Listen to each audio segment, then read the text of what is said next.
ne pourront pas être réalisés par nos agents et pour lesquels on fera appel à des entreprises. Donc ça, on le regrette.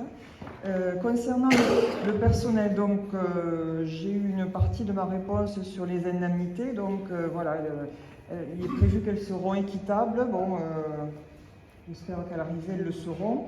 Notamment sur, effectivement, on a beaucoup de personnel en catégorie C qui ont des petits salaires. Donc je pense qu'ils seront contents d'avoir une revalorisation de leur traitement. Ensuite, je rappellerai, pour la xème fois, que je regrette toujours également le manque d'ATSEM à temps complet dans toutes les classes des écoles maternelles. On en avait une à Saint-Exupéry, on en a une à Casanova depuis l'an dernier. Bon, c'est dommageable pour le fonctionnement des classes maternelles de ne pas avoir un agent, une ATSEM rattachée à une classe à temps complet, parce que l'après-midi, il doit y avoir des classes qui n'ont personne ou des ATSEM qui sont obligés de circuler d'une classe à l'autre. Concernant également le personnel, s'il manque du monde pour l'entretien des espaces verts, notamment pour les cimetières, puisque depuis l'an dernier, on est passé à 0 phyto, je pense. Ben voilà, ça serait bien que ce soit des agents, embaucher peut-être des agents pour faire ce travail-là, et non pas faire appel à des entreprises extérieures. Voilà pour le fonctionnement. Et quant à l'investissement, bon, on a parlé un peu des restes à réaliser. On a eu en réponse que dorénavant, on voterait le budget plus tôt, donc on aura moins de ces fameux restes à réaliser qu'on traîne d'une année sur l'autre. Moi, je me réjouis que l'ère de lavage arrive évidemment au bout du bout. Ça sera une bonne chose pour nos viticulteurs. Une remarque que j'ai faite déjà l'an dernier concernant les études. Entre les études du rond-point du Grand Selve et celles du Tacha, ça fait plus de 100 000 € d'études. Bon, les projets, pour ma part, je suis très réservée là-dessus. Et cet argent-là, peut-être qu'on aurait pu le mettre ailleurs. On a parlé tout à l'heure du logement d'urgence. Est-ce qu'il n'y aurait pas besoin, est-ce qu'il n'y aurait rien de mieux à faire à Coursan que ça, voilà. Notamment les 100 000 € d'études. C'est de l'investissement, 100 000 € d'études. Est-ce que cette somme-là, on n'aurait pas pu décider de l'affecter à un autre projet? Bon, on a parlé du logement d'urgence qui certes coûte combien? 190 000 €. Ça fait un peu plus que les 100 000 €, mais voilà, il y a peut-être eu moyen de commencer à y travailler dessus. Également une salle associative, j'en avais parlé lors d'un précédent conseil. Actuellement, depuis que la salle Fabre n'est plus disponible, donc voilà, les associations se retrouvent à la salle du Papilloft, mais qui n'appartient pas à la ville, Pascal.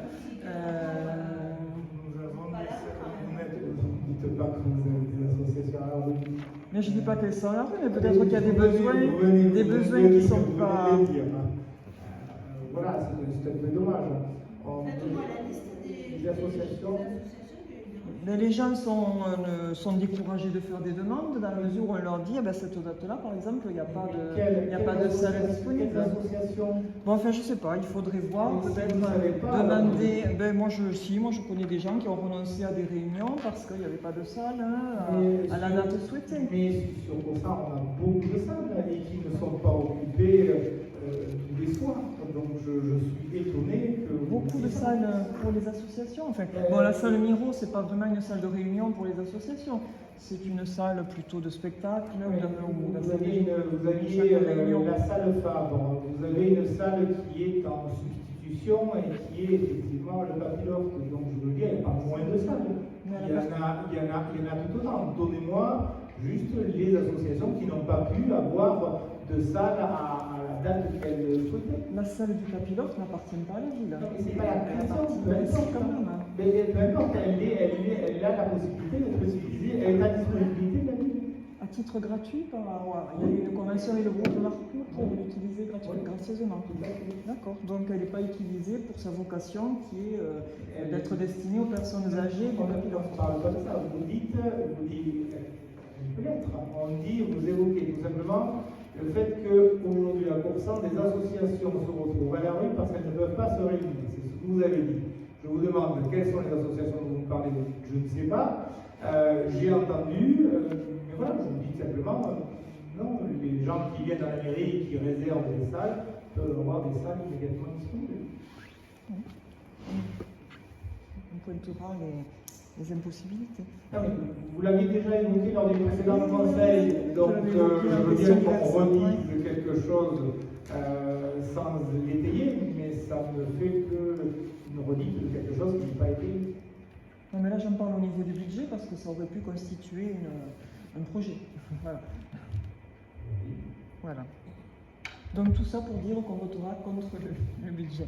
Après, il y a des choses qui sont bien, hein, qu'on approuve, on est content, l'air de lavage, il y a plein de choses, l'espace Germingo, voilà. Dites pas plaire parce que Mais voilà, il y a un certain nombre de choses qui ne nous conviennent pas. Le portique de l'école Chavernac, pour moi en tout cas. Donc je mets le budget au voix, qui s'abstiennent, qui vote contre. Donc adopté à la majorité.